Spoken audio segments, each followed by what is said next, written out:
চলছে ইয়াবা, মদ, গাঁজা সহ বিভিন্ন মাদকের রমরমা ব্যবসা। প্রশাসনকে ম্যানেজ করে এই অবৈধ ব্যবসা চলছে বলে জানিয়েছেন জড়িতরা। আলমগীর হোসেনের ক্যামেরায় রাকিব হাসানের ধারাবাহিক রিপোর্টের আজ দেখুন প্রথম পর্ব। রাজধানীর রামপুরা বনশ্রী এলাকায় প্রায় 200 আবাসিক ফ্ল্যাট ভাড়া নিয়ে দীর্ঘদিন ধরে বিভিন্ন ধরনের অনৈতিক কাজ চালিয়ে আসছে একটি অসাধু চক্র।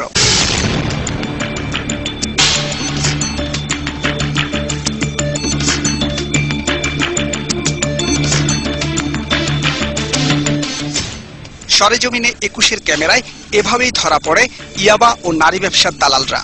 কি নাম বলেন, এটা কি? ইয়াবা, এটা তো আমার নিজেই আনা, বুঝছেন, আমি দায়িত্ব পালন করি। এই নূর ইসলাম হচ্ছে আপনার বস? হ্যাঁ।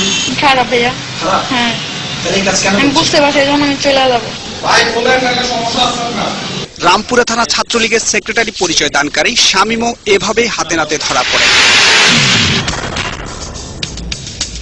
সে সময় 21-এর প্রতিবেদককে দেখে নেওয়ার হুমকি দিলেও পরবর্তীতে বিভিন্ন স্থানে দেখা করে ম্যানেজের চেষ্টা চালায়। বনশ্রী এলাকায় মাদক ব্যবসার হোতা কথিত স্বাধীনের মা। সেখানে 21-এর ক্যামেরার উপস্থিতি টের পেয়ে পালিয়ে যান এক নারী, তবে ধরা পড়ে যান আরো দুজন।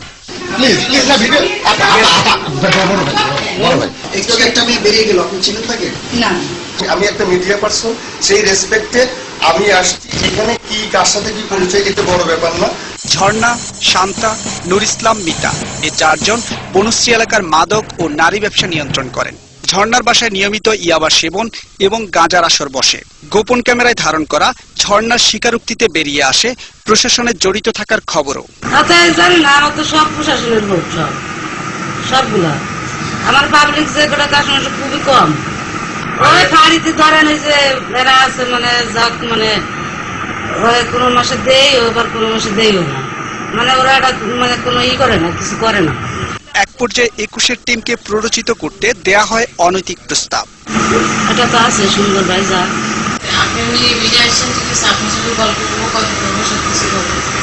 পুলিশ ফাঁড়ির সার্জেন্ট রুমি, এএসআই পলাশ এবং সনদের বিরুদ্ধে অভিযোগের সত্যতা যাচাইয়ে ফাঁড়িতে গিয়ে পাওয়া যায় শুধু পলাশকে।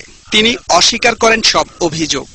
আমি এ যাবতীয় এরকম ভাবে কোনো সময় করি নাই, মানে আমার ফেজে এরকম করে নাই আর কি। চিনতে পারে আমাকে, বলেছে যে আপনারা ওদের থেকে নিয়মিত টাকা দিয়ে আপনাদেরকে দিয়ে ব্যবসাটা না, না, ইম্পসিবল।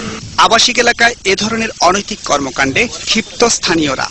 অনাচার কয়দিন চলবে? চললে তো দেখা দেখি সমাজ কলুষিত হয়ে যায়। আমাদের নিজেদের কাছেও খুব ছোট মনে হয়। আমি মনে করি যে সবাই মিলে এটা উচ্ছেদ করা প্রয়োজন। রাকিব হাসান, 21 টেলিভিশন, ঢাকা।